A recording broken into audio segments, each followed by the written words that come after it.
Good afternoon, everybody. Jisoo and Zina talked about food for the body, and I'm going to be talking about food for the soul. So I know that from the very first line of that slide, for the love of words, it might seem as though it's not too far from the world of academics, but really my passion for writing, and specifically writing poetry, doesn't have much to do with my education or my profession, which is teaching and dealing with words every day. I think of this as a very separate, private, spiritual kind of passion that I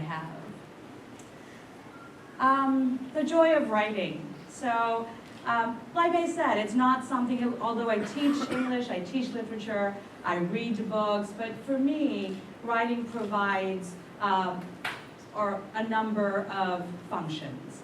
So one of those is that writing for me is a place of shelter, a place of refuge, a refuge from the things that happen in our everyday lives, worries, stresses, negativity, doubts, fears, frustrations, all of those things. But not only the negatives, writing also provides a release of all the good things that happen in life. So love or companionship, friendship, dreams, plans for the future.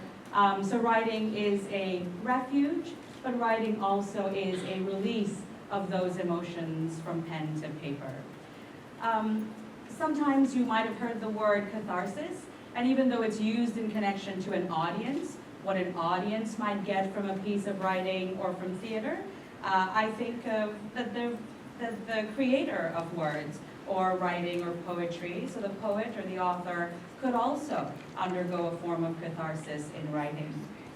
So for me, writing involves giving me a place of refuge and shelter, acting as a kind of relief or release of emotions, both positive and negative, a place where I can do that. I can share it if I feel like with the world, if not, then just with myself. And of course, writing as something that I am very passionate about. When I think about, the passions of the world, people who love sports, who love other kinds of activities, who are passionate about singing or dancing, I think of writing as one such passion, because I would often rather do that than anything else. And it's something that I really look forward to, whether or not, like I said, anyone ever gets to read it or not. So this journey that I'm going to give you just a little glimpse of began a long time ago.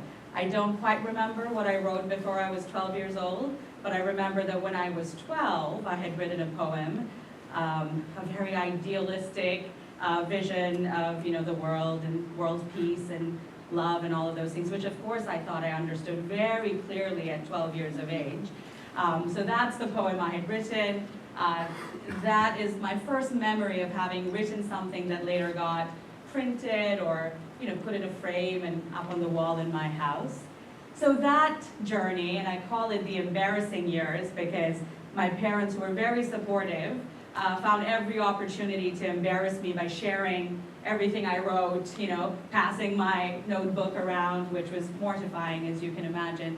So those early embarrassing years, the first kind of publication, if you can call it, I don't know if you can see the date, it's 1997, so when I was going off to college.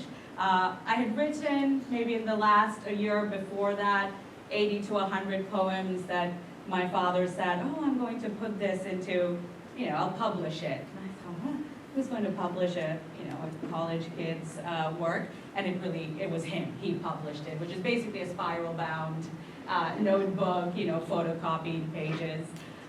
So that was, but it really encouraged me. And it didn't matter who saw it or whether anybody liked it or not, but it was something that was the product of my passion. So that was sort of a small beginning of where that journey is today, which we'll get to in a few minutes. So I had a hard time connecting this passion of mine to this concept of success. So we're talking about success outside academia, and it's hard for me to reconcile those two ideas of passion and success. What would it mean for me to be a successful poet? Would it mean praise? Would praise from friends and family be enough, or is it critical acclaim and to be on the New York sellers bestseller list? What would success really mean? Would it mean book sales? How many millions of copies a book might sell? Would that mean success?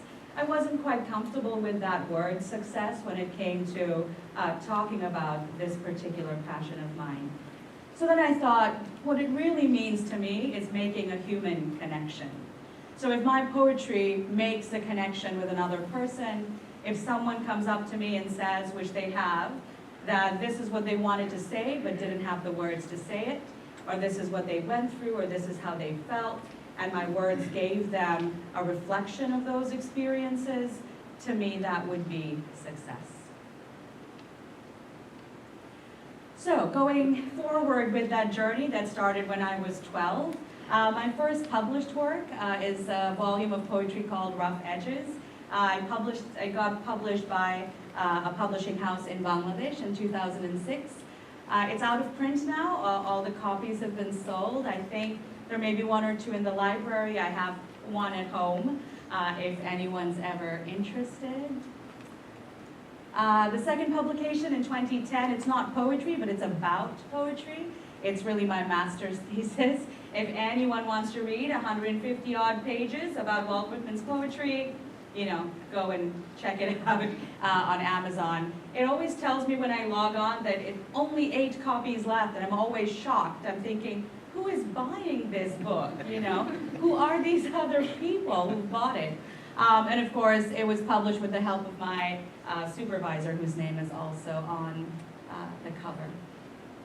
And my most recent publication, which is already 5 years old, so I'm already embarrassed about this, 2015, it was called Hands Full of Nothing. This is not out of print, so I still have a few copies of this book. So just a few parting thoughts about this passion of mine. Going back to this idea of success, I wanted to end by thinking about, when you're thinking about a passion, when you're thinking about whether you're successful in life, in something, whatever that may be, writing or dancing or scrapbook making, I wonder if we could ask ourselves a few of these questions. Does it bring me joy? Yes, writing brings me a great deal of joy. Whether or not anyone reads it, it brings me joy.